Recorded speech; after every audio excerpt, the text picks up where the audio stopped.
Audio Jungle.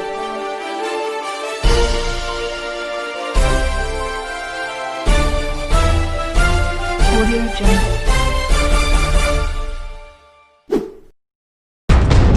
Germany की दिग्गज company हैंसोल्ड ने अपनी एक रिपोर्ट में बड़ा खुलासा किया है कि भारत के आगे चीन के स्टील्थ टेक्नोलॉजी का कोई मतलब ही नहीं बनता, क्योंकि चीन के पास हकीकत में स्टील्थ टेक्नोलॉजी है ही नहीं। ऐसे में चीन अपने जिन हथियारों को स्टील्थ हथियार होने का दावा करता है, उन सारे हथियारों को भारत के डिफेंस सिस्टम आसानी से निशाना बना सकते हैं। बता दें कि हैंसोल्ड जर्मनी की वही कंपनी है जिसने पिछले साल यह दावा किया था कि उसने एक ऐसा रडार सिस्टम विकसित किया है जो अमेरिका की F-35 लड़ाकू जहाजों को भी 150 किलोमीटर दूर से ही पहचान कर सकता है। जर्मनी की इस कंपनी का दावा है कि 100% स्टील्थ टेक्नोलॉजी तो अभी अमेरिका के पास भी नहीं है, क्योंकि एडवांस रडार सिस्टम के आगे अमेरिका भी अपने 5वीं पीढ़ी के हथियारों को छुपा नहीं पाता। कंपनी का दावा है कि उच्च क्षमता वाले स्टील्थ टेक्नोलॉजी को हासिल करने में अमेरिका को भी अभी समय लगेगा। जर्मनी की इस कंपनी का कहना है कि उसने ताइवान, जापान और साउथ कोरिया के साथ किए गए एक अध्ययन में यह पाया है कि चीन कभी भी अपने एडवांस ड्रोन या फिर लड़ाकू जहाजों को इन देशों के रडार सिस्टम से नहीं बचा पाया है। ऐसे में चीन अपने हथियारों को लेकर इतने बड़े बड़े दावे इसलिए करता है ताकि वह दुनिया को दिखा सके कि उसकी टेक्नोलॉजी भी अमेरिका के बराबर है। जर्मनी की इस कंपनी का दावा है कि चीन के हथियार भले ही 5वीं पीढ़ी के हथियारों की तरह डिजाइन किए गए हो, लेकिन चीन की टेक्नोलॉजी भी 5वीं पीढ़ी की है।